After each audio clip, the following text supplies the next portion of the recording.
You know what's wild? You can take two people making the exact same salary, let's say $80,000 a year, and in 10 years, one of them will have a growing net worth, investments, financial security, and options, while the other one is still living paycheck to paycheck, stressed about money, wondering where it all goes.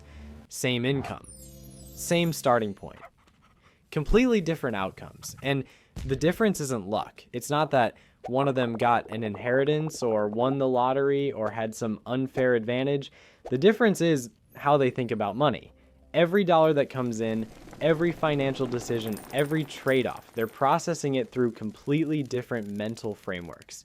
My name is Chris, and I spend way too much time thinking about money, human psychology, and why some people seem to glide through financial challenges while others are constantly stressed about their bank account balance. And what I've realized is that rich thinking and broke thinking aren't about how much you have. They're about how you process what you have. And by the end of this, you're going to see exactly how two people on the same $80,000 salary end up in completely different financial universes just because of how they think. Let's start with the most fundamental difference, and honestly, this is the one that creates almost all the downstream effects. When broke thinking sees $80,000 a year, they see a lifestyle budget. They calculate what kind of apartment they can afford, what kind of car payment fits, how much they can spend on food and entertainment and clothes and vacations. They're essentially asking, what kind of life can I live on $80,000? And then they build that life right up to the edge of what $80,000 can support. Every dollar gets allocated to lifestyle. There's a spot for rent, for the car, for going out, for subscriptions, for everything.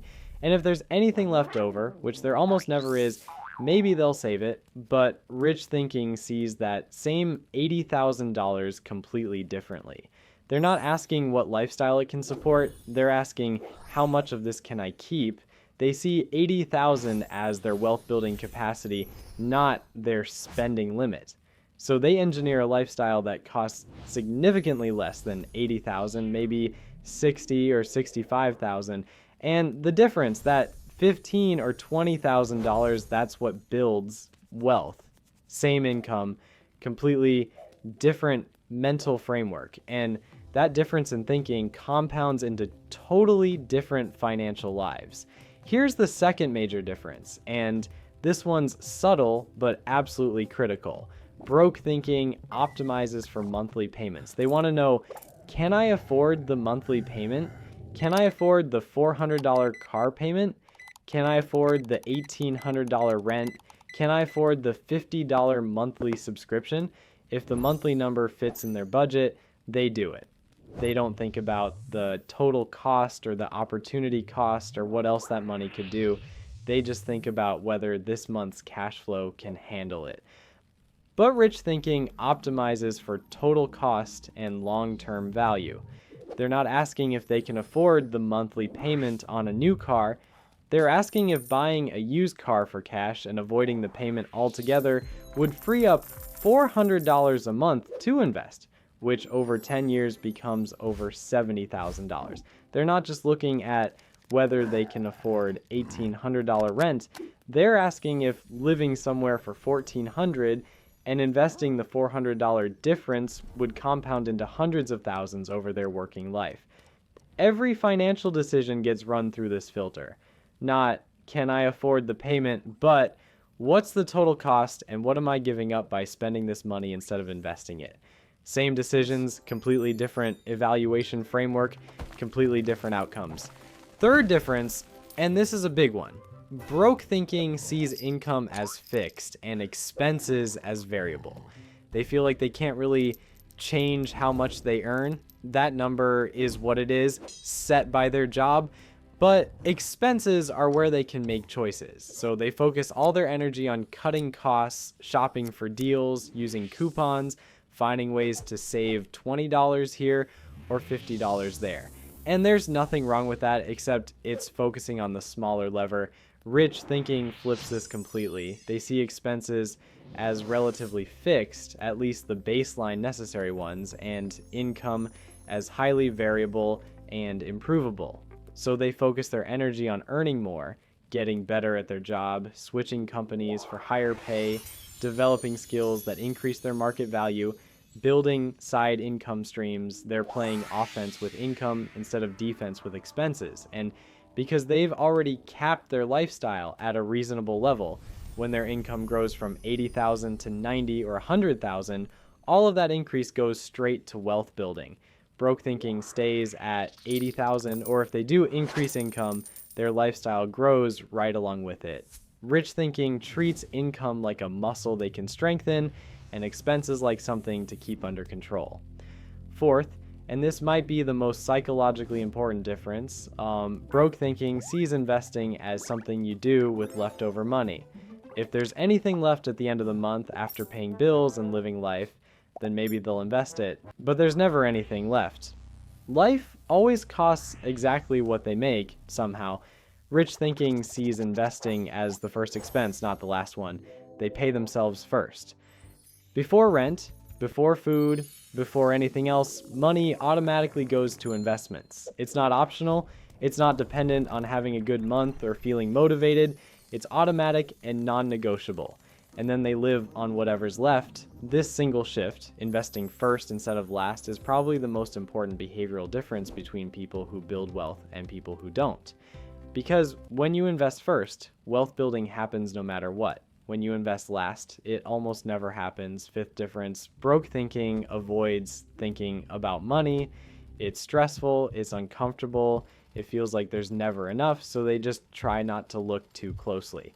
They check their account balance to make sure they're not overdrawn, but they don't track spending, they don't calculate net worth, they don't project future scenarios. Ignorance feels safer than confronting the reality, but rich thinking is obsessed with the numbers. They track everything. They know exactly how much they spend in every category. They calculate their net worth monthly. They run projections. If I invest this much for this many years at this return, where will I be? They're constantly thinking about money, not because they're anxious, but because they're strategic. They treat their finances like a game they're trying to win, and you can't win a game you're not paying attention to. And here's the sixth and maybe most important difference. Broke thinking sees money as something to spend. That's what money is for. You earn it, you spend it on life, and hopefully you can afford the life you want. But rich thinking sees money as something to deploy. Every dollar is a tool that can either buy something now or build wealth for later. Every spending decision is a trade-off. Is the thing I'm buying worth more than the freedom and security that same money would create if invested? They're not depriving themselves. They spend money on things that genuinely matter. But they're conscious about it. They're asking whether each purchase is worth its true cost, which isn't just the price tag, but the compounded future value. Look, here's what you need to understand. Two people on the same $80,000 salary are living in completely different financial realities, not because of what they have, but because of how they think about what they have. Broke thinking sees income as a lifestyle budget, optimizes for monthly payments, focuses on cutting expenses, invests with leftovers, avoids looking at the numbers, and sees money as something to spend.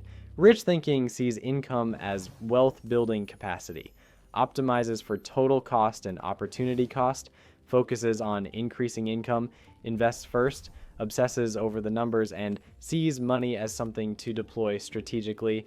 Same $80,000, completely different mental frameworks. And over 10, 20, 30 years, those different frameworks compound into entirely different lives.